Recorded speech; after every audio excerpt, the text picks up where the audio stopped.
so please can everyone keep their microphone on mute. If you want to be extra safe that you aren't recorded, you could also turn your camera off as well, but we do invite anyone who doesn't mind to keep their camera on, as it's always nicer for the speakers to see people's faces whilst they're presenting. Great, so welcome to this exciting set of mini talks we've got this morning on unblocking your product portfolio. My name is Holly, I'm the design lead here at Unboxed, and we're very pleased that so many of you have joined us here this morning for this event. For those of you that don't know us, Unboxed works with clients to use design, development and delivery methodologies to deliver better products, better processes and better culture. And it's really lovely to see some of our previous clients here. I think I saw perhaps Dan here representing SH24. I'm not sure if I can't see everyone's faces right now, but anyway, hi if you're here. And we worked with SH24 to help them build and launch an MVP sexual health testing service. Sade, I don't know if Sade joined. Hi if you're here, lovely to see you. We worked with Sade when she was at PensionWise to bring together policy and user-centered design into one product. Sade now works at DLUC, the Department for Levelling Up Communities and Housing, as does Matt Woodhill, one of our speakers this morning, who we're actually currently working with to do design and development of the back office planning system to drive transformation in the planning system. From the work that we've been doing with our clients, we've seen the demand for digital products, services and ways of working increase exponentially over the last few years, which has meant that those leading and looking after these products and services, like you guys here today, aren't just responsible for one or two, but a whole portfolio of them that need to be guided through the process of being designed, developed and launched. And if that wasn't complicated enough already, product leaders also face a range of blockers to getting their products out into the world along the way, whether it's legacy technology, the right stakeholders not having buy-in or not having the right expertise on the team, budget restrictions. There can be a whole spectrum of things that make it just that bit harder to get things out into the world. So today, we've got 5 amazing speakers here to share with you their lived experiences of dealing with blockers to themselves, their teams and their product portfolio. We are quite tight on time, so I'm going to have to be pretty strict with timings for the talks. We've got 10 minutes per talk and then 5 minutes of questions after each talk and another 10 minutes for questions right at the end as well. So if everyone could do this now, if you'd like to ask a question, you need to click on the icon in the bottom right corner of your screen. It's a little triangle, square and circle. And if you click on that, it should open a panel. And then the third option down should say Q&A. So if you open that, if everyone does that now, so you know where to find it, you can type questions in here and you can also vote for questions you see in there that you think should be asked. And just for in the sake of time, I'll be putting questions from here to the panelists as we go, starting with the most voted for ones. So without further ado, I think we should get started. Our first speaker is Imogen Morton-Spencer, Head of IT Project Delivery at University of the Arts, London. Imogen has started working at UAL in 2018 and is responsible for leading a team providing strategic coordination, planning and governance of their portfolio. And this morning, Imogen will be talking about the UAL journey so far in transforming digital. So over to you, Imogen. Thanks, Holly. So yeah, thank you to Joe and the wider Unboxed team for inviting me along today. Very happy to come along and very much looking forward to hearing from the other panel members as well around your journeys in terms of delivering product portfolios. So before I start, I'd like to say a bit about the University of Arts London, or as we call it, UAL. Next slide. So UAL is made up of 6 art and design colleges, and we've got 4 leading institutes. We have 20,000 students and around 5,000 staff. So the university is ranked the 2nd best university in the world for art and design. And as such, we don't struggle in attracting students, both from the UK and globally. So I do often get asked, what is it like working for UAL? And it is an absolute joy. The colleges are incredibly vibrant, colourful places to work in. And I feel really proud to be part of the university and the key role it plays in supporting the creative sector. So I'll talk today about the transformation journey that we're on. So I will talk briefly about how it all began, what we have achieved so far, and what we are planning to do next. So starting with how it all began. So 3 things propelled us on this journey. And yeah, firstly, I'm sure you won't be surprised to hear that from my point of view, the point that things really started changing was to do with leadership. So in March last year, James Purnell was recruited as the new Vice Chancellor and President of the university. And he immediately created a new position within the university. So it's the Chief Digital Officer role. And by October, he had appointed Chris Condron. So Chris has a background. He was a director at the BBC, and he was in charge of all of their digital products. And he has a strong belief in partnership working. So next slide.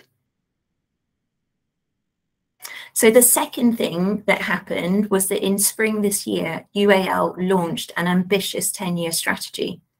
And the essence of the strategy is that the world needs creativity. And there are 3 guiding policies. These were defined through a lot of consultation which happened across the university. And it was clear for us to respond to the ambition, especially the second one, which has an objective around doubling our student numbers, that we were going to need to fundamentally change the way that we worked, and we were going to need to shift our approach. Next slide.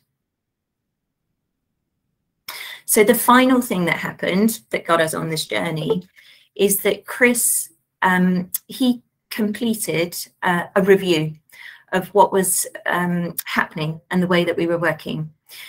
And he concluded 3 things. And the first one was that we have not kept pace with technology as it has advanced.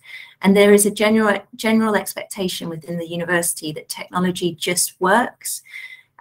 So we recognized that we were going to need to invest heavily in our infrastructure to make sure that we had a very modern and capable infrastructure able to cope with the new digital services that were needed. The second thing is that we have not kept pace with how technology is delivered. So we currently have a dated project approach to the delivery of change, whereby IT delivery teams are set up to deliver discrete, pre-specified projects. And yeah, we didn't have enough digital expertise or capacity dedicated to the ongoing improvement that was needed. And the final thing on this slide is that we had not kept pace with the expectations of our users. So our student experience scores were too low and they had to improve. So next slide. So following those 3 things, we then worked together as a senior leadership team to define what good looks like. And we developed a vision for the future. So where we want to get to is we want to have digital and technology teams established as partners, working with stakeholders across the university. We want to be jointly defining and developing exceptional digital services. And we want there to be visible roadmaps, and we want users to be at the center of everything that we do. Next slide. Thanks, Joe, for the slides. So what have we achieved so far? Next slide. Thanks. So I'll talk about the 4 elements of this journey and how we are getting on. So the first 3 aspects are all transformational, and they require changes in the way that we work. They require changes around our people, our governance, and our communications. And the final part around delivery is what we continue needing to do. It's all the kind of project portfolio that we've got running in the background, and that part cannot stop. So if I touch first on the strategic work. So we need to shift from a project approach to delivering services. And we define services as the things that our staff and students use, underpinned by technology. And we want them to be designed around user needs and be improved based on feedback and data. The new model will enable planning, prioritization, and coordination, and have an ongoing investment in place. And we also recognise that this approach will help attract and retain digital talent. So how are we getting on? So we have organised the work that we do under a service framework, and that's the picture that's on the slide. So at UAL, we have defined 20 services in total. And most of these, oh, something's come up, hang on my screen. Most of these map to 3 main service groups. So we've got technology services, university and corporate, and student experience. We used this structure in May to successfully bid for strategic investment over the next 3 years. And we continue collaborating with our finance business partners so that we can move towards long-term funding against this service model. And we've started the process of changing perceptions within and beyond UAL around the need to fund services and not projects. Next slide. So people. So this second strategic change is happening as well. So we recognise that we need to change our structure. It needs to align with the new service framework.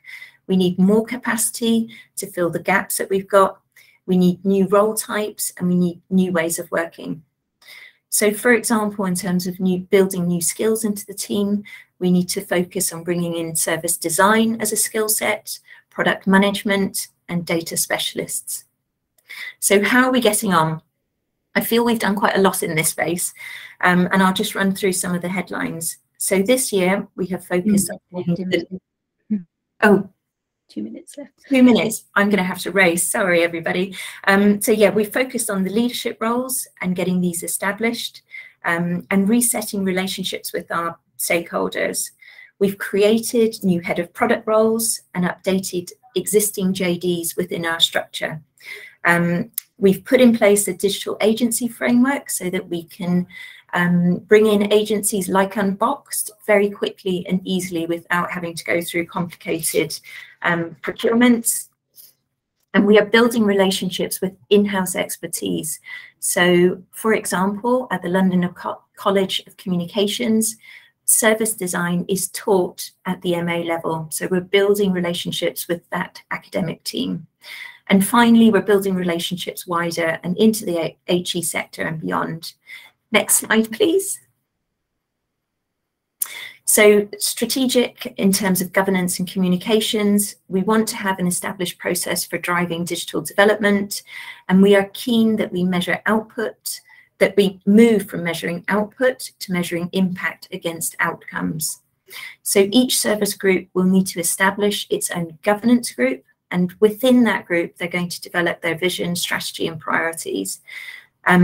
So how are we getting on? So conversations have started across UAL to form those governance groups. We'll have around 20 in total. And our executive board have agreed that we will have a new digital committee that will sit above, and they will be overseeing the digital progress against our new strategy. Next slide. In terms of delivery, so this, while we transition, so everything to do with change has to be happening at the same time as us delivering all of the priorities that the university needs. This work just doesn't stop, and it is around us continuing to build resilience, reliability, and quality into some of the services that we have within the university. So I've listed as an example some of the projects that we've recently delivered, like a migration of our virtual learning environment to the cloud and rolling out multi-factor authentication to all students and staff. In terms of the main challenge, I'd say for all of us, it has been our capacity to both continue delivering all the change that the university needs and change ourselves in terms of the transformation journey and the new ways of working that we need to embrace. And then the final slide. What next? So I'll whiz through this because I'm conscious that I'm running out of time. So in 1 year, so if we think about from when the Chief Digital Officer post started, which was Chris last October, I feel that we've achieved a huge amount. So we have now a vision of where we want to go. We know why it is important, and it is around delivering better services for our users. And we have defined the service framework within the university, and we've started to organise the work that we do, the funding and the people against that framework.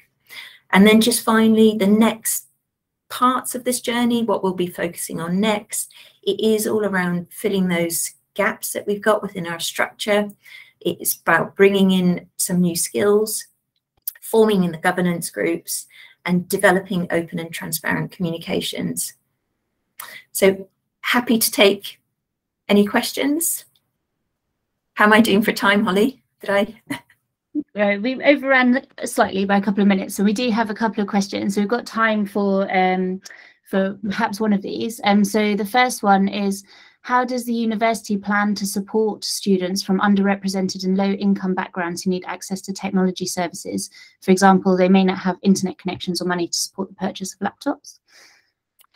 Yeah, so I mean, we have all sorts of things that the university does in this space. There's a hardship fund. So if students don't have access to devices, then that's something that we support them with. We are also looking at digital literacy as a skill within the university.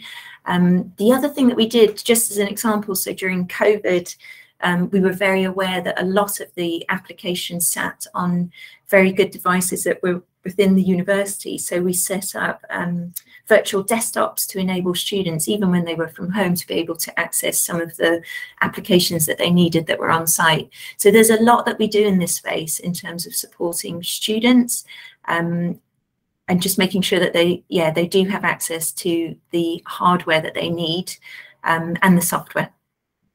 Great, thank you so much, Imogen. And then the other question we've got is to what degree do you see digital roles embedded within service teams as opposed to being external consultants for service teams?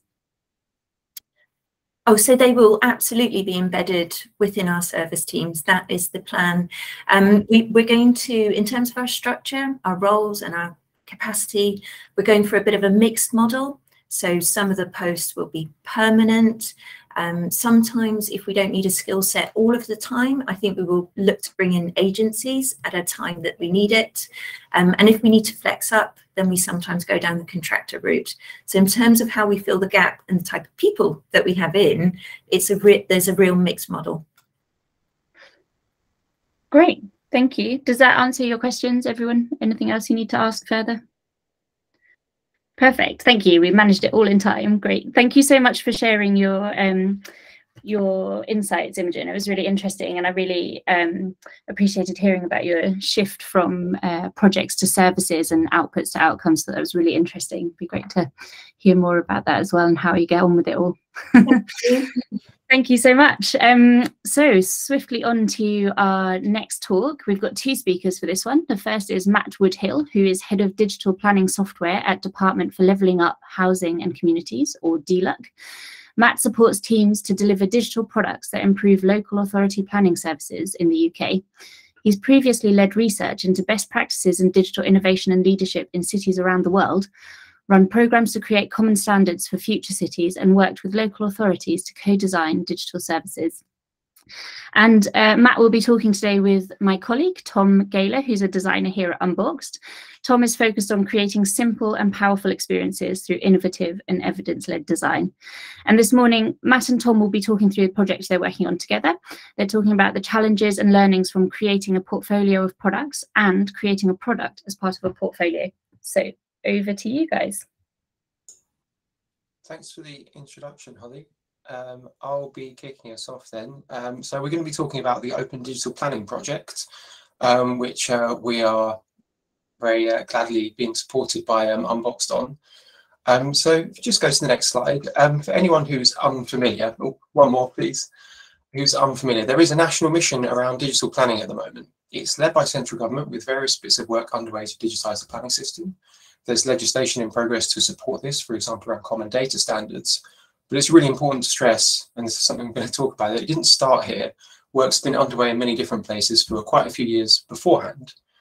Now, on the next slide, I think it's worthwhile saying that the central premise behind digital planning is a shift from a system that's based around documents, not necessarily just paper maps, but also PDFs, to one that's based on data. And within that, there's also the desire to meet the needs of users and to start to match the expectations that people have of consumer products and services. Within this ecosystem that we're working in, the existing market for digital planning products is actually quite closed. It doesn't allow effective data sharing between systems. It's really difficult and expensive to migrate from one legacy system to another for many councils, which is really time consuming and expensive. So for those of you that are not familiar with how planning works in the UK, it's administered by local planning authorities, usually who are always based within different council teams around the country. And yeah, I think I won't talk about the challenges of the profession, but it's fair to say they're having a difficult time at the moment and the software isn't helping them. Next slide, please.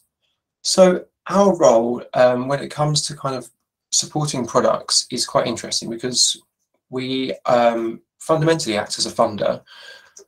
We have certain policy objectives and we also have certain policy levers. So we're aiming to make it quicker for council staff to make planning decisions so that build out happens more quickly and ultimately we can help address the housing crisis.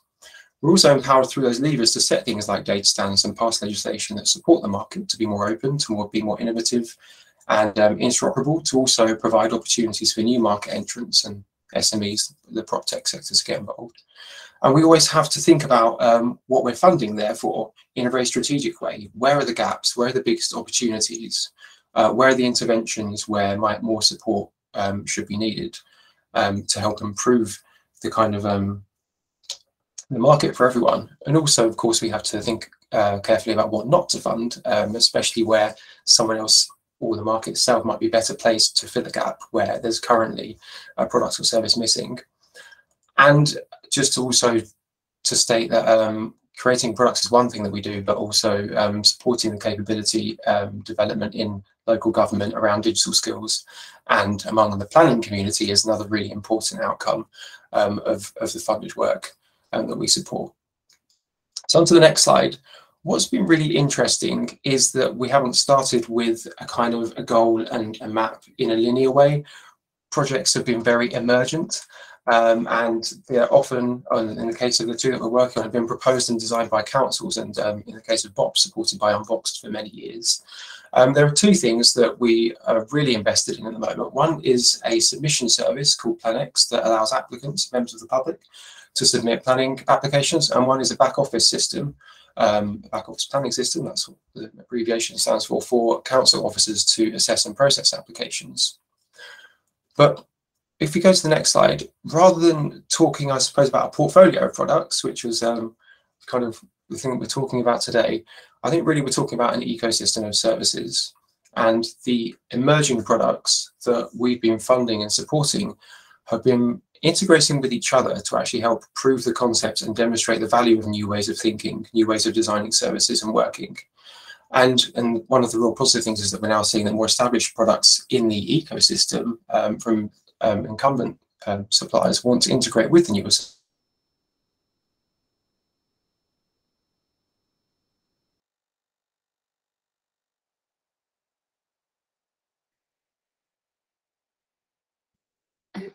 I think we've lost that.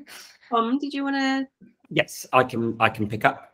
So I think Matt was just about to touch on the fact that we're seeing existing suppliers starting to want to integrate with the more mature products within the ecosystem we've created. Matt, are you back? Do you want to pick up? I'm back, Tom, but Sure. I don't know what I missed. I think to pick up the thread, there are other things. Okay, I will. A piece of work being led by Camden. I'll carry on, maybe Matt. Yeah, you might be best leading this now, Tom. Sorry. Okay, if we could have the next slide, please. So there's a big focus not just on the products themselves, but ensuring that they integrate and work well together. And also that they can integrate and work with other systems in the market.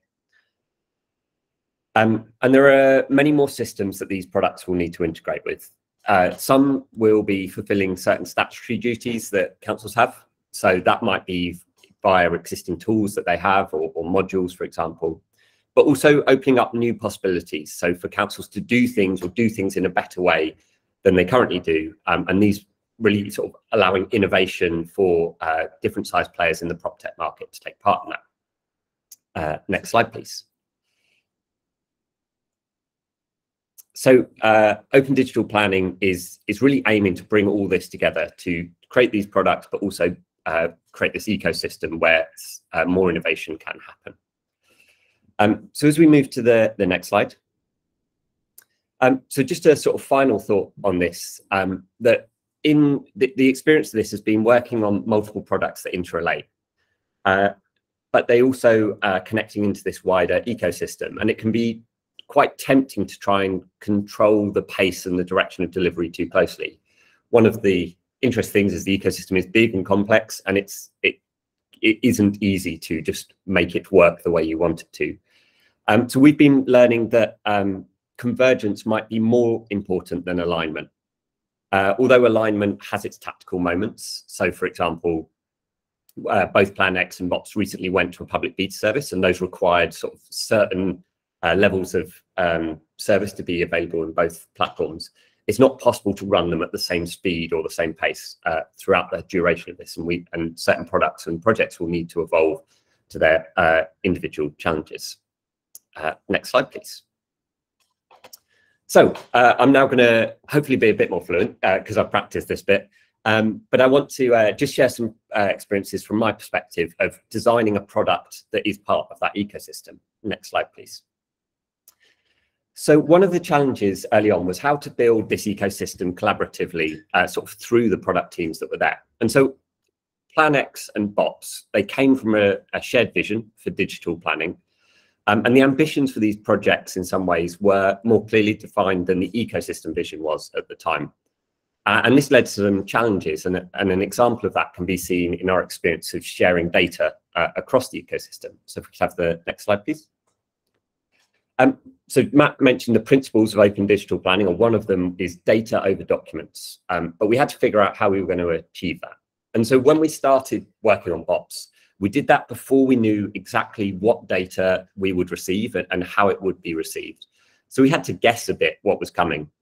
And as we progressed, both with BOPS and Plan X, we found out where we had some disjunctures. And so that meant that the team had to respond to that, spending time fixing these disjunctures as we went. And we're still really figuring out that ecosystem and certainly the data aspect of it through learning by doing and sort of willing to learn and adapt as we go. Next slide, please. About 2 minutes left, Tom. Thank you. So as well as thinking about the granular data, we thought about the big systems, and that meant we needed to map our understanding of what this emerging system looked like that we were creating. So we undertook some service blueprinting, and this helped us understand the relationships between what the public see, what the local authorities process, and then also what the legislation requires. And this was really useful because it could help us understand the way in which some of the key principles of the ecosystem were lived out across these different layers of products or services. And for example, data coming in from an applicant, being processed, and then being published as part of a legal requirement. Next slide, please. However, there is a challenge to thinking about these visions through the lens of products. We're constantly questioning and challenging when we need to respond to immediate user needs or when we need to tackle strategic problems. And actually, this balance between these two demands feels like a new skill that the product team needs to develop, particularly where we were a blend of more experienced digital people and knowledgeable planners who were quite new to building digital products. Next slide, please. So finally, one of the sort of personal reflections from this has been that the realization that this ecosystem is kind of being built from the inside out.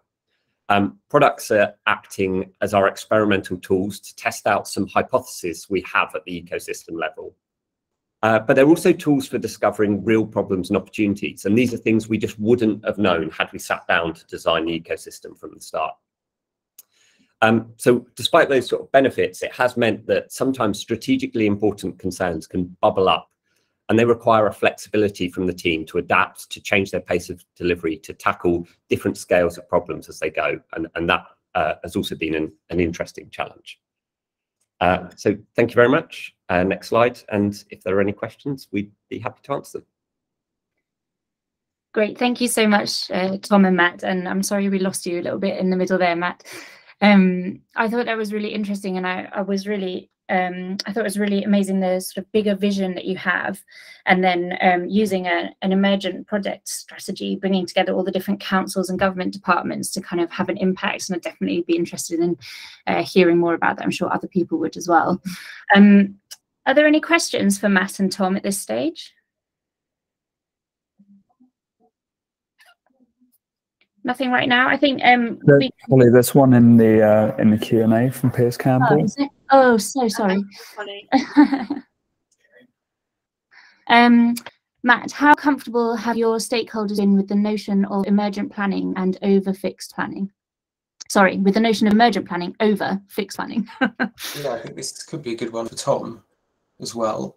But I would say everything that we've been doing has been based on learning, and we haven't always been confident of what the long-term vision is and what some of the challenges are until we've really understood the reaction of users to the products, and certainly to the deployment of them as live services, which has just been done in the summer. So I think it's been a journey. I think the bigger thing actually, Piers, would probably be the journey that especially the team at Unboxed, actually, who are more hands-on in working with councils, have helped take partners on in terms of understanding agile software delivery, as opposed to more waterfall practices, which they're used to in local government. That, I think, has been the main thing. But when people get it and when it clicks, they kind of have the light bulb moment and really say that back to us, oh, I wish I knew this earlier. I now understand how things work, and that does take a bit of a period of adaptation, I would say. Great, thank you, Matt. And we actually have another question from Polly as well. How are you involving the legacy tech team in the changes? That's a good one. We good to see James from Planning Portal on this call, by the way. Hi, James. We've been having conversations with them, but we're actually just at the moment have a new funding round that's out for councils to apply to, which is really specifically aimed at them working with their existing service providers to explore how these tools can integrate and other opportunities. So it's kind of early days for that in terms of actual delivery. Great, thank you. And another question from Kenna. So for Matt and Tom, do you feel there are any notable gaps in the data you're able to acquire to undertake planning digitally most effectively? Yeah, I can pick this up. I think the gaps in the data itself is interesting. So there are councils are doing various kinds of data collection at the moment, and a lot of it requires lots of extra manual work. So they're currently they're sort of doing it on a prioritizing certain things they want to collect for certain outputs. I think one of the biggest challenges has not necessarily been the presence or not of that data, but it's having a uniformity to it, so that because services are run locally, lots of sort of quite local ad hoc structures for recording information about your planning system are taking place. But also the fact that with some existing structures for data storage and service provision, that data is locked in. So it's not that it's not there, but it's not necessarily accessible and open and useful.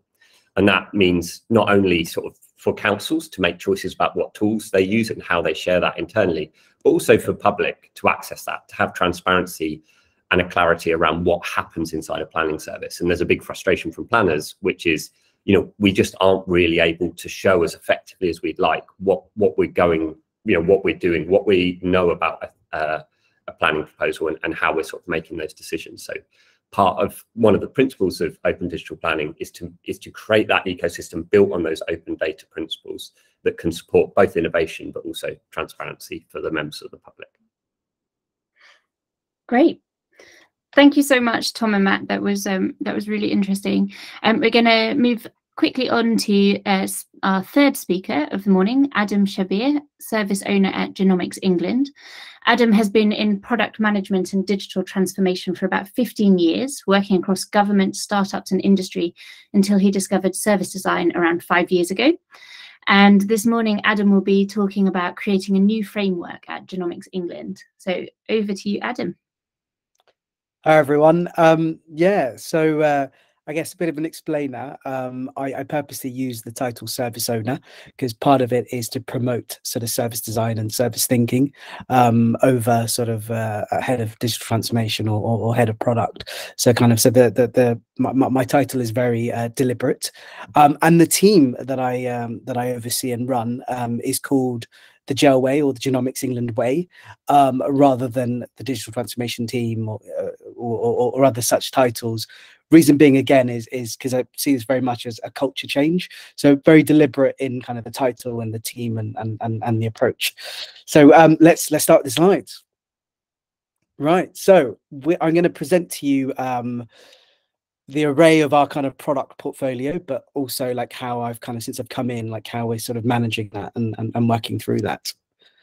Next slide, please. So to give you a bit of background to Genomics England, I won't sort of talk science because I'm not a scientist. I'm definitely not the smartest guy in the room, and pretty much every other person you meet is a PhD or this or that. But interestingly, coming from someone from it offers essentially a project, a science project. Let's sequence 100,000 genome project, which we still kind of have now, is basically throw in a bunch of scientists and clinicians with a few techies and just go off and create. That then became sort of a startup. And then as the sort of, I guess when the ask came to, well, now let's deliver this on the National Healthcare Service. So it's the only example in the world where we're trying to deliver genome sequencing or sort of DNA sort of analyzed healthcare. It had to scale up very quickly, and I kind of came in sort of probably halfway through that, as we started sort of bringing in digital roles and digital folk into the team, into the organization. That's kind of when I came in, and then I'll talk you through kind of what sort of we've done over the last year. Next slide, please. Right, so I'm going to really quickly tell you like how we operate, just to give you a bit of context behind our products and services. So next slide, please. So really simply, on the left, where you see evolving genomic healthcare, that's the service for when a patient goes to a doctor, or goes to their GP. Now, traditionally, doctors can order things like blood tests, x-rays, but now because of this provide, they can order a genome sort of test for you. And essentially what happens is they order that test for you, they take your sample gets analyzed, and to the right is kind of sort of genomics research. Essentially what happens is that data, of course, it's analyzed and it goes back to the GP, and the GP can say, hey, look, this is the course of action, or this is what I think is wrong. But what happens with that data, so the other part of our sort of organization, what we do with that data is we de-identify it if you consent, and then we open that up to researchers who can kind of come and look at that data and create new medicines, new findings. And obviously the bigger the pool of data, the more insight, the more kind of, I guess, progression for medicine. So that's kind of what we do, and all the products and services that I talk about basically supports. We call this the infinity loop, because obviously you need the data in the first place. Obviously you need to sort of help somebody, but on the other side, you can help a much wider scale of the population. Next slide, please. So what we do, and this is why I'm really big on service design, is we're not the only show in town. We are part of a much wider sort of ecosystem, and I think getting not just our head around that, but everyone's head around that, to the classic sort of service design problem is kind of, it's we should be the same thing, and that experience should be seamless, and we should all be connected, even though it's sort of made up of, next slide please, it's not just us. Obviously, it's the NHS. You'd expect that, and anyone who's worked with the NHS knows just how complex that is. And it's not just one single body, but also industry. So there's a lot of the sequencing that I talked about, the analyzing. A lot of that is industry-based partners who have existed for a while. Obviously, we're trying to achieve this at a national healthcare service level, but a lot of kind of industry has been quite active in genome sequencing for quite a while. So you can sort of a bit in the middle, but of course we have to be connected to all these other people, otherwise it doesn't work as a service.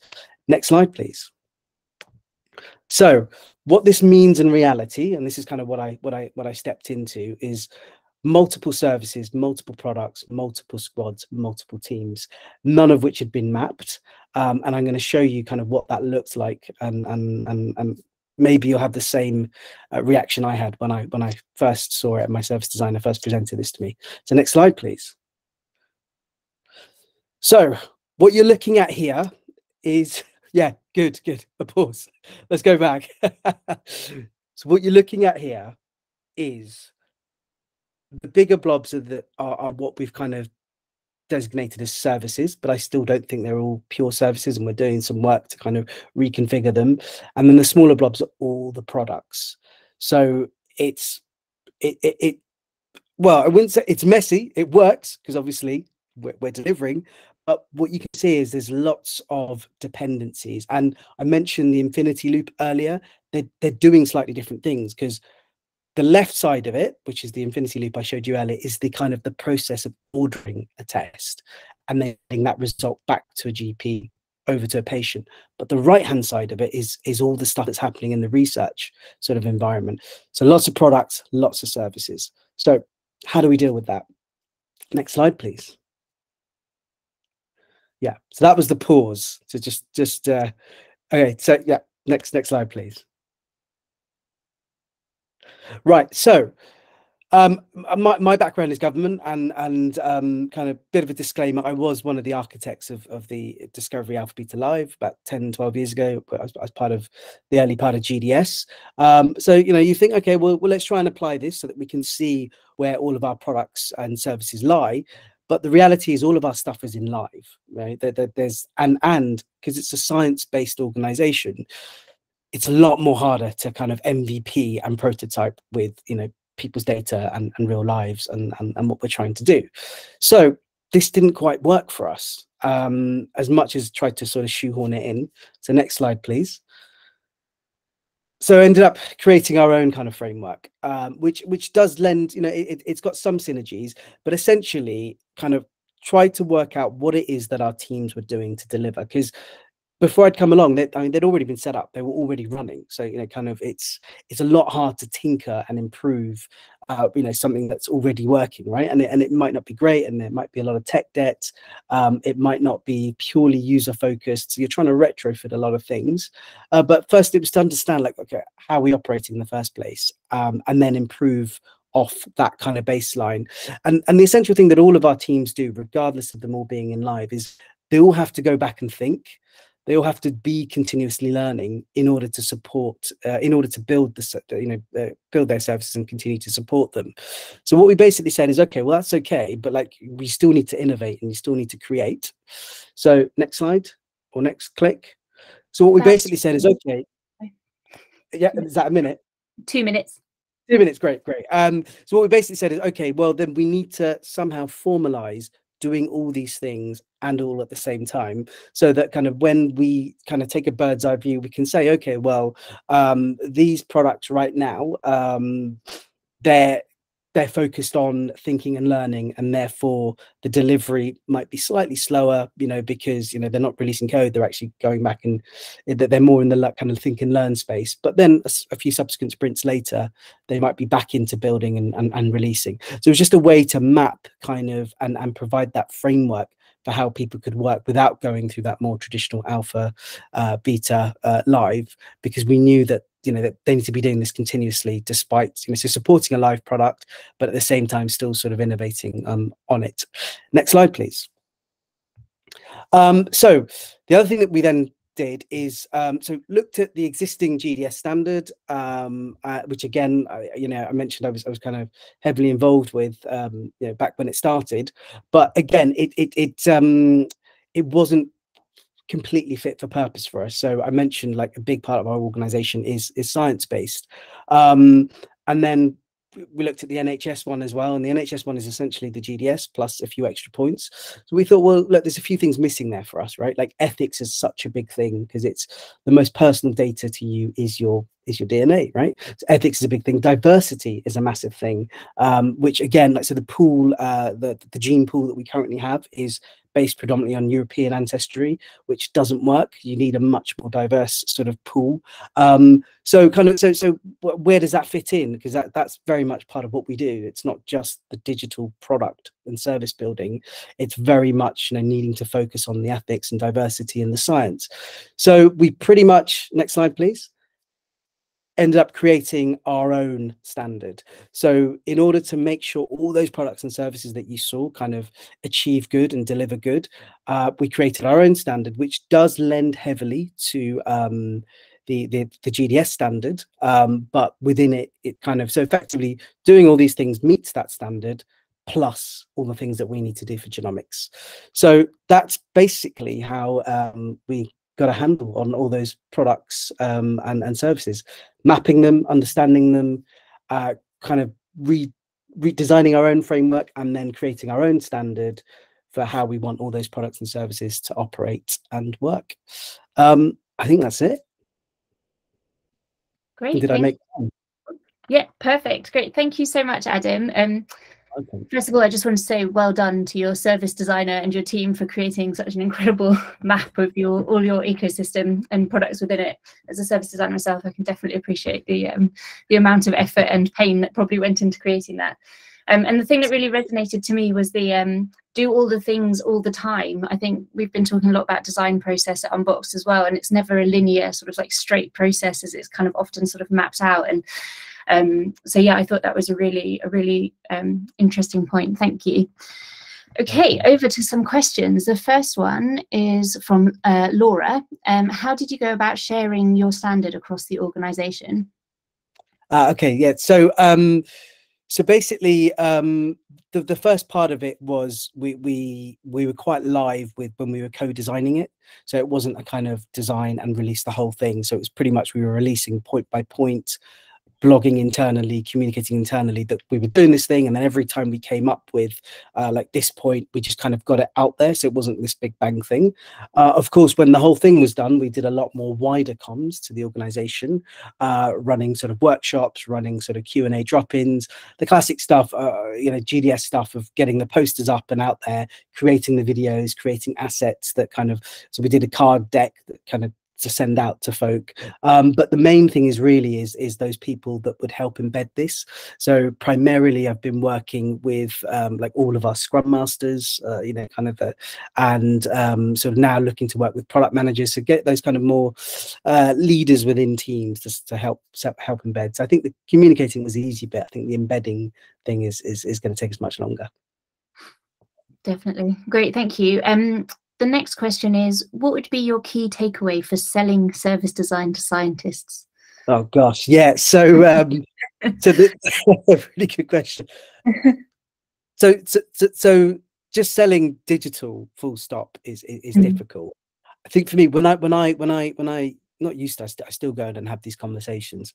Well, so the first thing is in that co-design, I brought in a bio, so that someone from the biomedical side of the business, so kind of to add that kind of, well, we've had one of your folk involved in this. So that was the first thing, and finding the right person to engage at the right level. So that was the first thing. But the second is it's about language. And when I go in and talk to scientists, like, they understand the whole hypotheses driven tests, much like we did in school, right? It's that really simple language is what's the hypothesis, what's the test, the analysis, and the result. And I kind of literally apply that language. So I won't talk about like alpha beta live, or I won't talk about our framework or our standard, because it's just that's all we're doing, but with digital products and services and at scale. And that's sort of how I talk about it. I try and I found this really good kids book on gosh, what's it called? Like how to be a scientist, and that kind of explain in like a really good layman. So I borrow heavily from that, because I even find with a lot of the scientists is just going back to like basic kids language, like just puts us on the same page. So yeah. So. Thanks, Adam. Couple more questions. So Naga says, thanks, Adam. How long did it take for you all to create your own standards framework?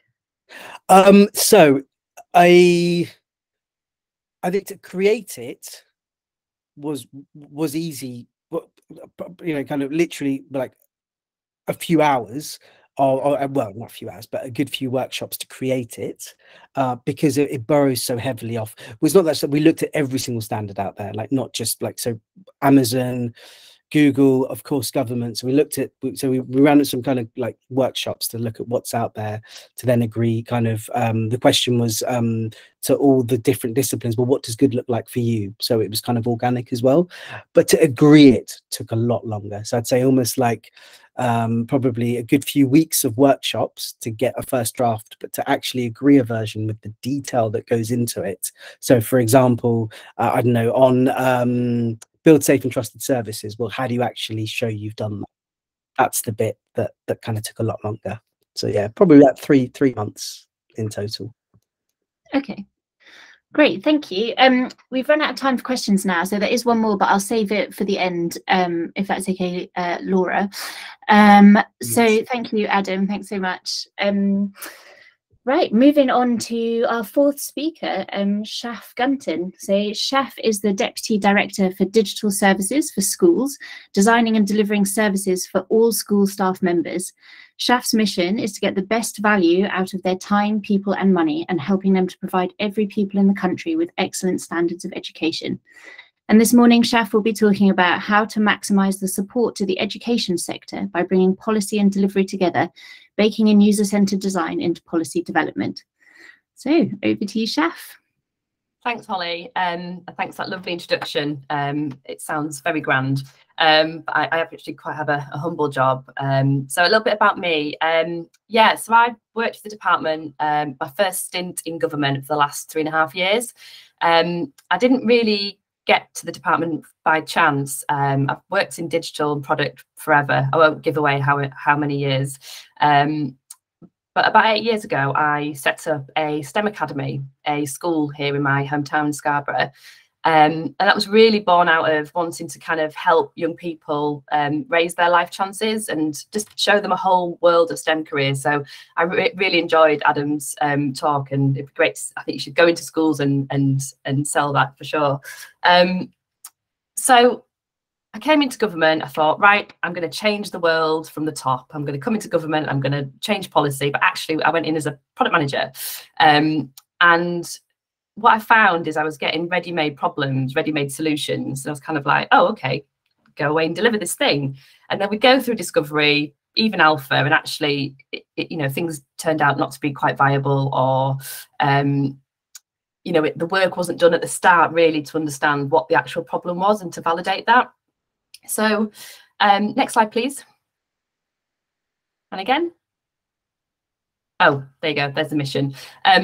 So a little bit about my portfolio. I have quite a large portfolio. I'm going to have to try and remember everything, but essentially everything a school needs to do. So that's access funding, understand their policy, access guidance.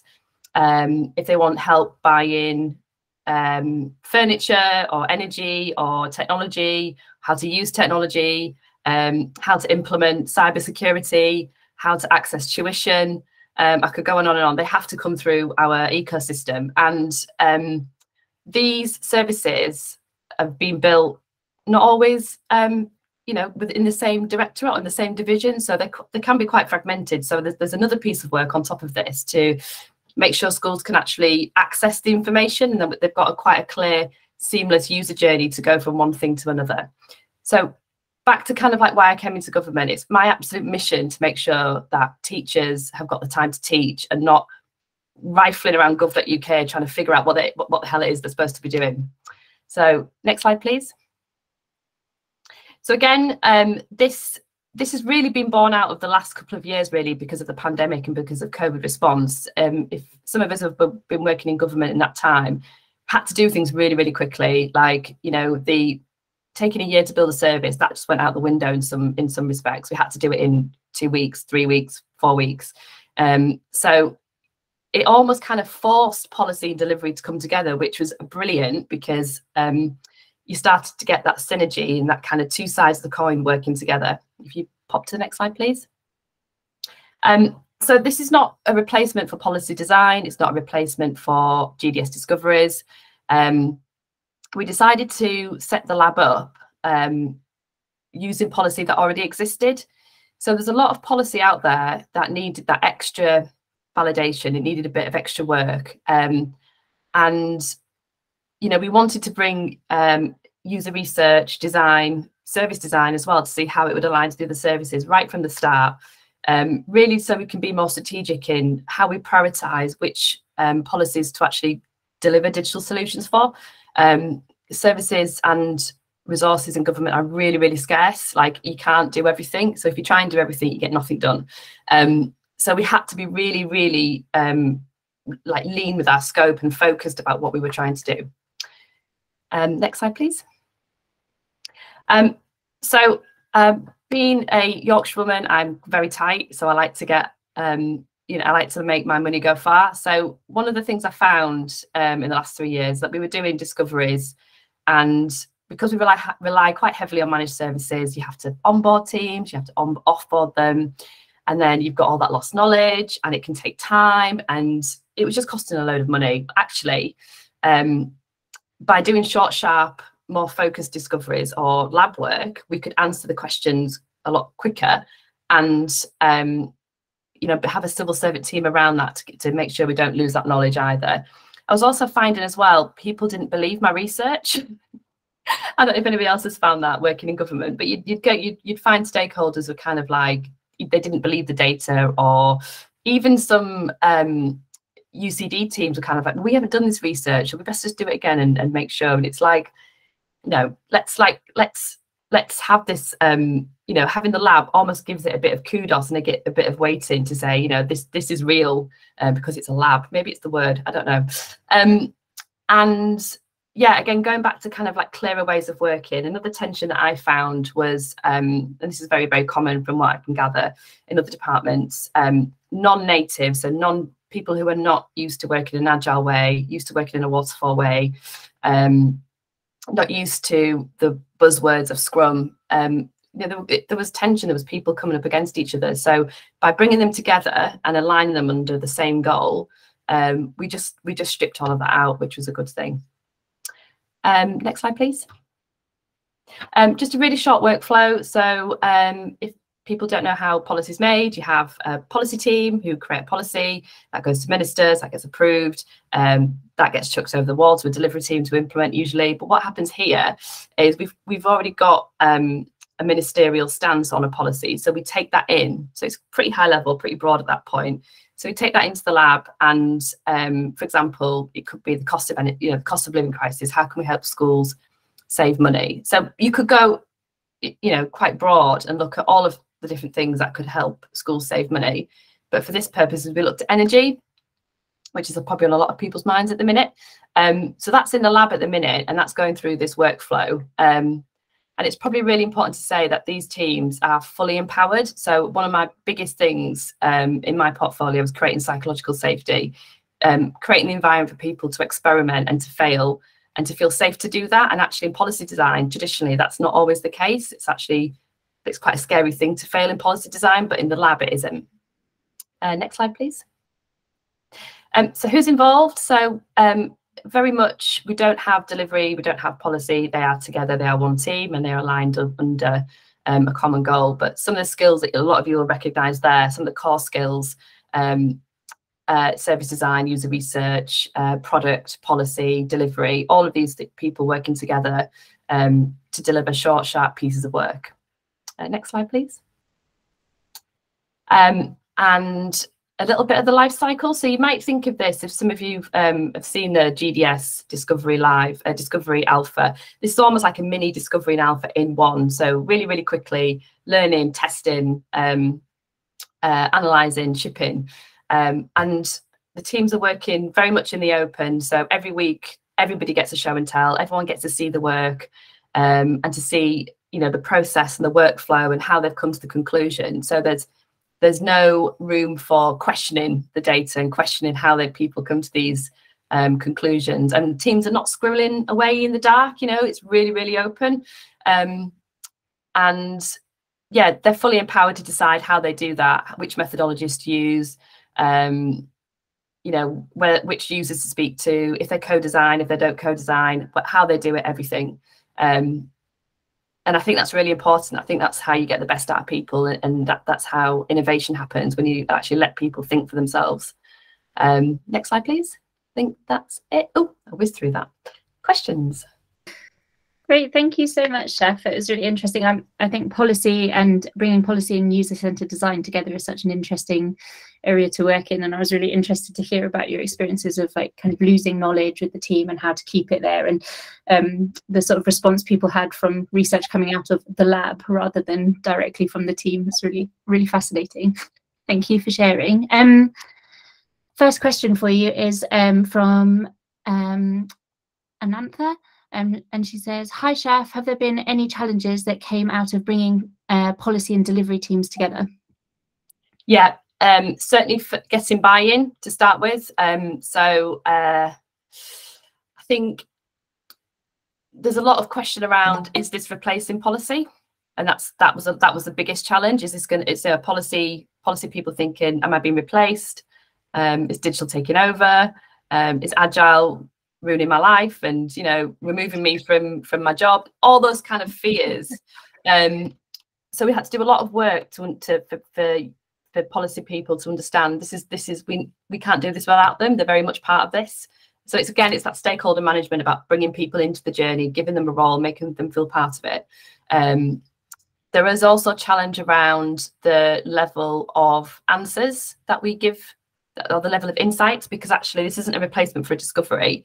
So you have to manage expectations that the answers that you get, they're not going to be fully polished. They're not going to be analysed within an inch of their life. They have to be, you know, it has to just be enough to make the next decision. And I think that's a lot for people to get their heads around. Yeah, definitely. Great, thank you. A question from Tom, a fellow Yorkshire person. How does the lab decide which policies they might work on and which you do not support? Yeah, so there have to be, has to already be a policy. It has to already be something there. It can't just be a new idea. And there's lots of reasons for that, because the lab isn't, like, this is for short, sharp pieces of work. If you're going to do full policy design, then it needs a little bit more around it. So we had a framework, which I should have shown you really, that we developed with a service designer. And that framework was a priority. Basically, it went into a prioritization process, and there was a set of criteria. And if you didn't meet that criteria, then we didn't take it in. But there's lots of factors around. We can't just decide what we want to do. We're a government department, so there has to be ministerial support for that. That has to be, so using the insights coming through from not just the lab, but from other my other teams and other policy teams. You know, we have to weigh up the evidence. So it can't just be something, there has to be a genuine need for it. It can't just be, oh, is this something we should do? Should we dab our toe in the water with it?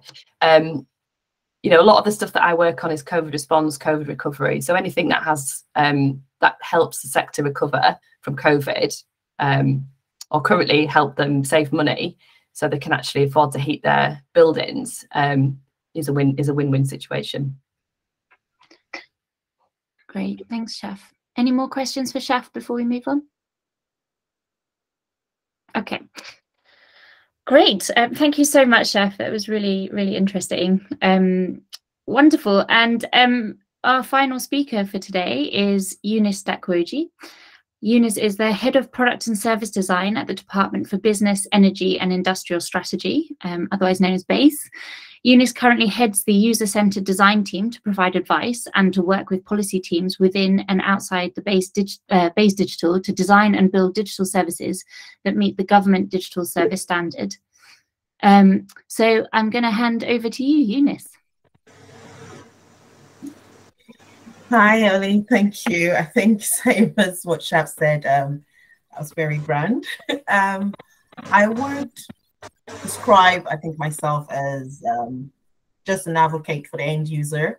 What my team and I do is just quite similar to what Chef said, which I was taking notes. We work closely with the policy team. I think the team consists of user researchers, service designer, and technology experts. So what we do is just provide advice and work with policy team, as I said, to design, build any digital services that meets GDS standards. I think if I was going to go a little bit, but because of time, I think I just touch a few things on some of the things that we do, as well as the challenges that we kind of face getting that done. I think a little bit of my background, I just joined the civil service about 2 years ago. I've been in the UCD community for about 8 to 10 years. When I joined the civil service, I think the same as Shaf, one of the first shock for me was being able to kind of move people from the waterfall to agile. You know, the people so used to, well, the policy's been made, now this is a timeline, get the product ready. So it wasn't an initial shock for me when I started. I remember talking to the team and saying, so are we doing any research on this? And be like, oh yes, it was done 3 years ago, so we're just picking up the project. I was like, that's not how it works. So how do we do this? First, what we started doing was kind of working closely with our policy team and educating them and to understand, in this case, that we've got to kind of go back to the user, understand their current needs, see how the product or service that we're building is going to make their life better. I appreciate that there's a ministerial pressure to have this thing done within this time scale, but we will be saving a lot of costs, money in this sense, if we can understand what we're building rather than just building something to have it ready.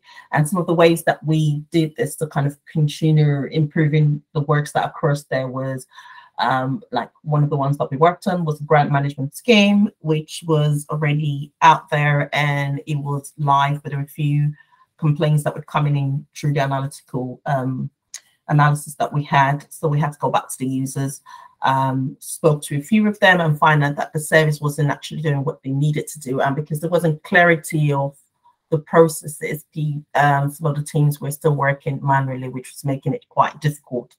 The end users didn't know how to use those processes. So taking that and taking it back to my team and just kind of doing some iteration on it did help to save over, I think about that time, over 1.2, and which was a great success because I think within the user community, you learn by seeing things. And for the stakeholders to have seen that, they quickly got that buy-in for us to continue to work. So what we do now is also to make sure that we have evidence-based best practices that we share with other project teams to kind of see what they're doing. So my team worked closely with the business partner who opportunity to speak to the policy team before they get to us. So what we start doing is working collaboratively with them. So whether or not it's a project coming through the pipeline, we do sit with them and understand their current needs and say, what are we looking to do? How do we need to do it? So having a projected scope before you even go into a project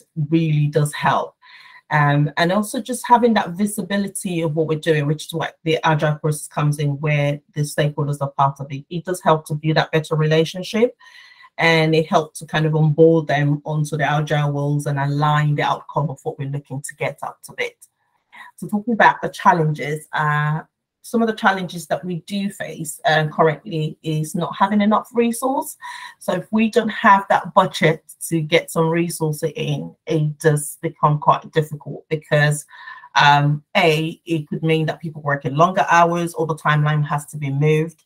I think currently we do use, I think like Adam said, Adam might be taking that to find out if we might use some of your think, learn and build, because at the process we do the discovery to live. And once a project is in discovery, there's a possibility that if we don't kind of find out what the other obstacles that could come up, there could be policy change. I think within this year, I wouldn't say it's within base, I think in the whole of country, there's been a lot of changes with having 2 or 3 prime ministers. So, and that does affect the policy and therefore prioritization around project that we work on. So having that framework for the team to work did really help us because we can quickly either pause and stop and be able to pick up a project or have the opportunity to explain how this will benefit the current users and then be able to push that forward. Ollie, let me know if I'm rushing out with time. I will. You're fine at the moment. Got about 4.5 minutes. Oh, great. I was going to mention like the gaps that I think that we are facing and hoping to kind of fill that gap as soon as possible is maybe just being able to get the stakeholders and policy team on it to understand how our team fit into the whole needs of what they want, because sometimes it's like, oh, we know what to do, we just need maybe the service to change into this, but that doesn't work that way. So we started having regular meetings with them, you know, talk about what we do, invite them into our meetings, hold up workshops to explain how the discovery process works and what happens in alpha and how we kind of go into different sprints. I think that has really helped to bridge that gap. And it also helped kind of build our having clarity, just seeking clarity for senior management sometimes could be challenging because there's no, it's what we say, there's no time to kind of do that. So like, oh, get the report ready and send it over. But we've changed that process where we're not just writing a report and sending it over. We get the stakeholders to be part of that report to say, this are the lesson learned. This is what we're looking to do. These are the recommendations.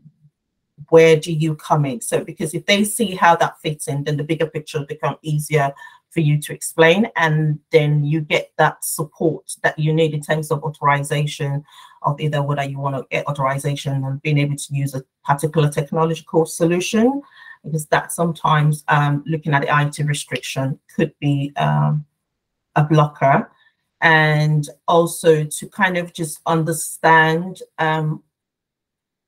what their needs are, because you do get scope being moved to either fit a particular minister or to fit a particular service owner, and that sometimes as well is another obstacle that we face. So getting them right, getting them involved from the beginning does help to do that. I will push back to say, so what are the risks that we're facing? I think the risk that we are facing is that consistent delivery, to be able to kind of scale it and say we're delivering at this particular time. It does become an issue if maybe we don't have the resource, as I said. I know I sound like a broken record because that's what I keep saying, or we don't have the budget to get in contractors.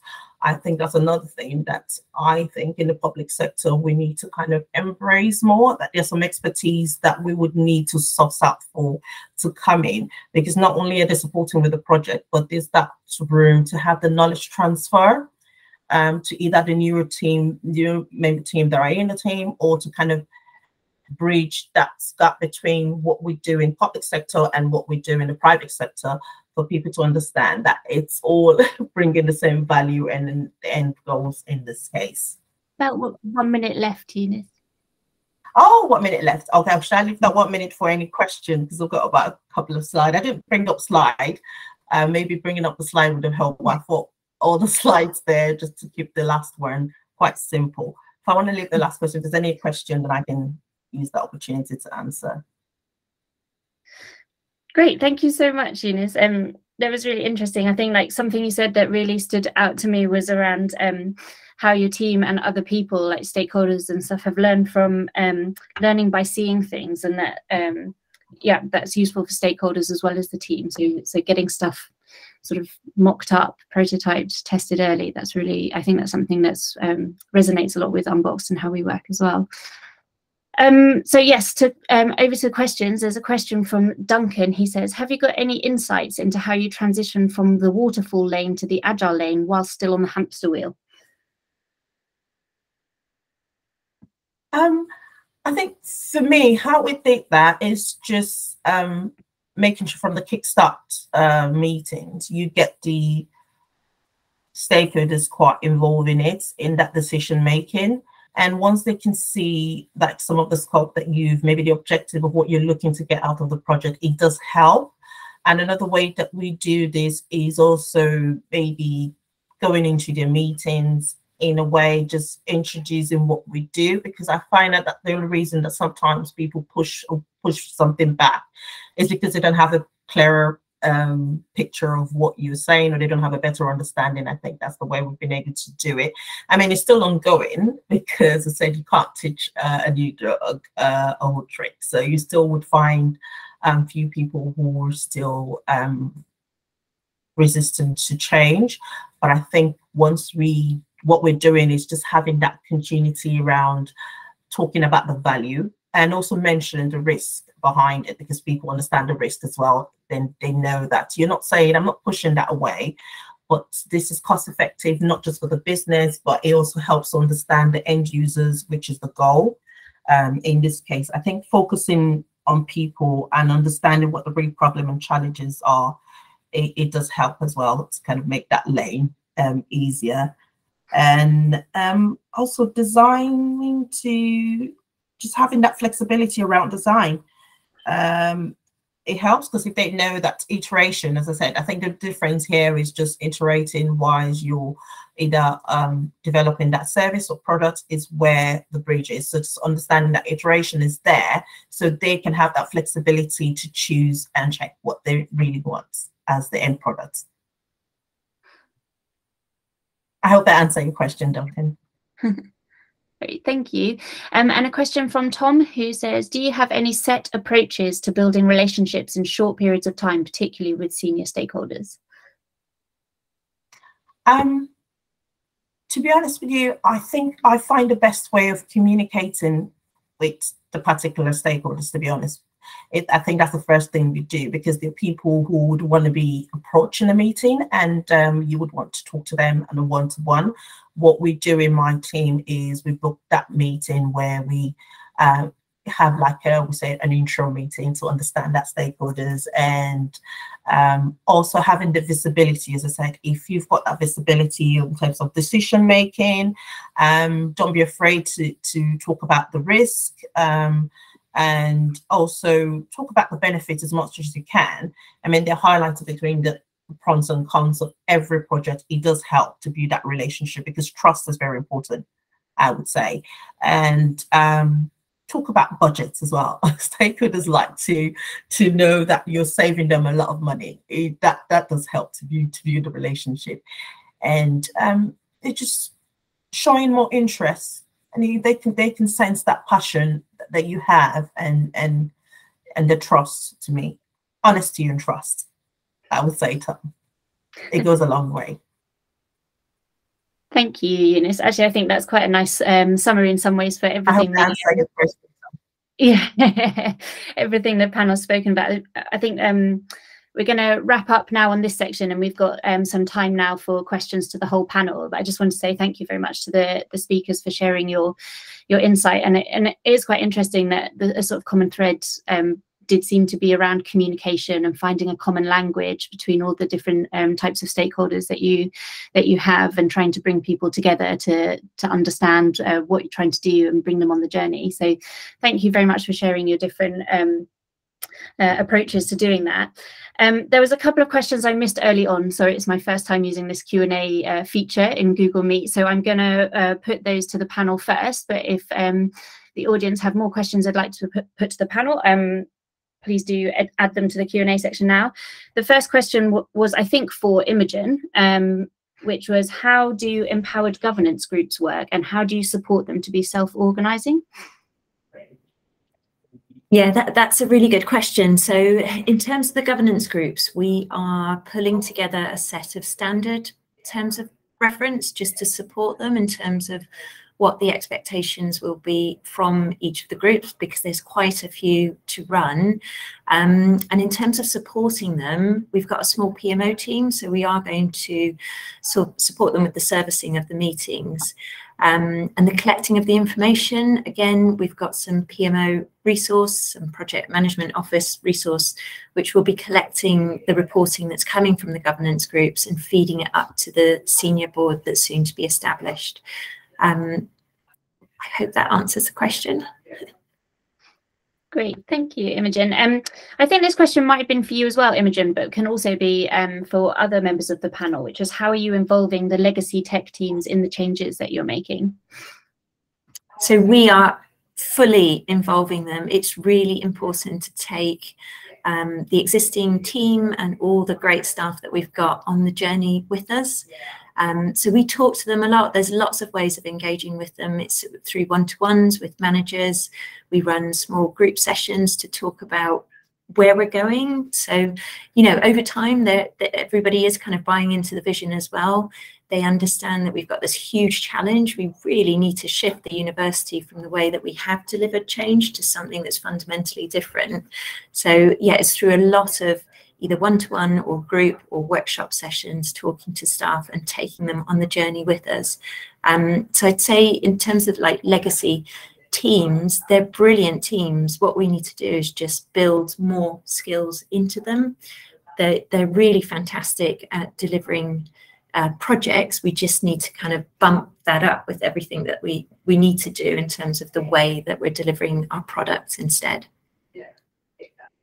Great, thank you. Would Adam or Shaf, would you like to add anything to that about how you involving legacy tech teams and what you're doing? I think for me, they're already part of my portfolio, so they're very much involved. So there's no kind of separate or have to do any stakeholder management with them. Okay, easier. Great. The next question I think may have been for Adam, but again could be for others as well, which is how are you measuring the success of implementing this process? I'm looking specifically at safe, trusted and reliable services within the standards. Okay, yeah. So so interestingly, that's probably the most developed point of the standard. The reason being is so Genomics England products all are assessed at medical device level. So like ISO, you know, all these long numbers at the end of them. But that's something that they have been they've had to do. They wouldn't be able to exist and provide the service for NHS if they didn't. The problem is though, is with them being so good on that, all the other stuff has suffered. So I'd actually say like that's probably like the safest area or the most developed area, and it's like a 10 out of 10. But on user centricity and agile and so many of those other points like service design, they score a lot lower. So the reason for pulling that in, even though it's the most developed, is to kind of put things onto a parity. To bring everything together, so these things shouldn't be in isolation. So like kind of quality, yeah, we absolutely we wouldn't be able to go live without that stuff, but you know, kind of putting users at the heart of everything you do is also super important. So the reason for bringing it together was that reason. And secondly is to, like, a lot of people, I suppose, and this is part of the downside of it, is that's they're really strict on quality. So it's not that inclusive as a process. So kind of so part of the thing that we're trying to help the quality guys is almost like think of like user design for the stuff you put out there. So the way you assess people and the way you pull them in and the documents that you share is so unfriendly. So we're trying to improve them from that perspective, so they're more user centered in how they run their assessment process, but also kind of bring like everything up to the same level.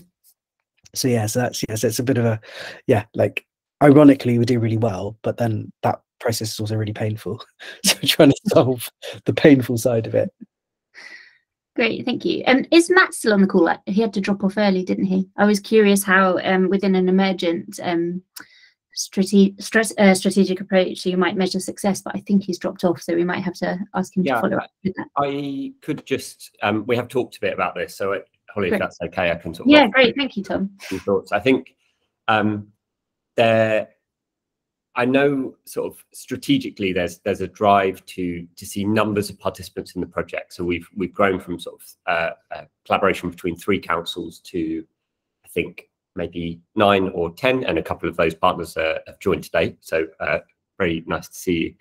And there's, Matt mentioned the next funding round, which is to increase those that number further. But I think the real, you know, there's a metric about numbers of participants and then potentially like adopted services, and thinking about what the choices we might make to hit some of those metrics versus some of the strategic challenges we have within sort of making data integrated, or you know, how much we can push a service forward and challenge ways of working versus, you know, just deliver quickly for something they're doing now. So there's a bit of a tension there, I think, between sort of how each part of the project, between sort of central government, local government, and then the teams delivering it, which are a bit of a blend of all three, understand that. And I think it's something we are looking at sort of negotiating and still learning about, because I don't think it's sort of necessarily been cracked, and Matt might be able to sort of give you more of his perspective on the direction of travel for that as well. Great, thank you, Tom, for stepping in. I'm sure we can ask Matt as well to share with the group. We've got one final question here from Martin. I think we'll see. I think we might just have time for this one. He says, there seems to be a tension between services, how we organize ourselves and deliver value, and products, the technology we need to support these services. Should we be talking about unblocking our service ecosystem rather than our product pipeline? Does that make sense? Would anyone like to take that first? Adam? I mean, yeah, I'm happy to. So yeah, so like agree with the kind of the question and statement. So one of the things that we're doing now is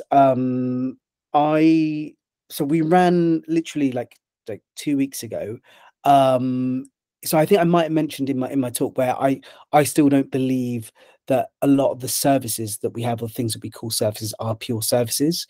And plus, on top of that, some of them are kind of, because I mean, like if we follow the pure definition of like something that helps someone do something, some of our services really are just infrastructure, things that support this, you know, the enablement of, say, genomic test ordering.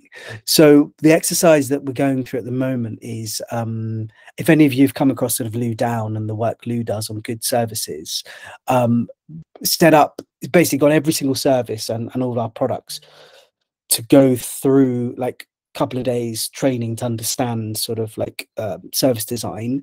And now over the next week, I'm running sessions on getting people to score their service. So is it actually a service? So I think that's the point that we're starting at, is to understand so that we can redefine, re-engineer our services so they're genuine services. So then we have this real clear sort of distinction between what's a service and then where do the products fit within that service, because the map is almost the map that I've mapped so far is the as is. So I guess what we're doing is we're trying to move to the to be. But I think the next stage on from that, though, and I think I might have touched on this, is none of us really truly own the end-to-end service.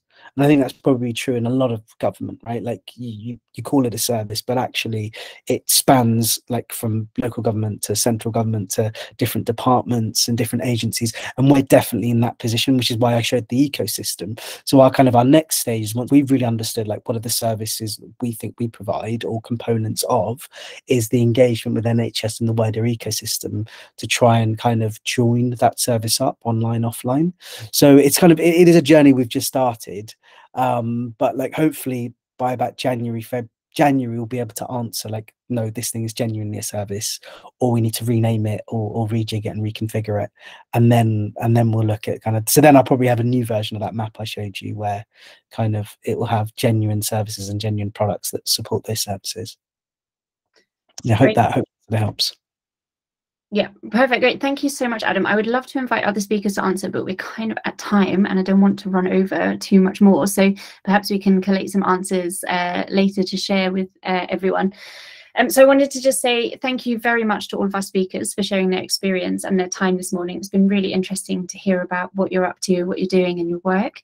And thank you very much to the audience for joining us today. It's been great to have so many people with us. Yes, someone asked, but just to say again, the recording of the session will be sent out by email later today, and we'd love to continue the conversation with anyone who's interested, or if you'd like to be connected to any of our speakers, please do get in touch and we'd be more than happy to make introductions and start conversations in that way as well. So please do send us an email. We'd love to hear from you, and thank you all again for joining, and I hope you all have a lovely day. Thank you.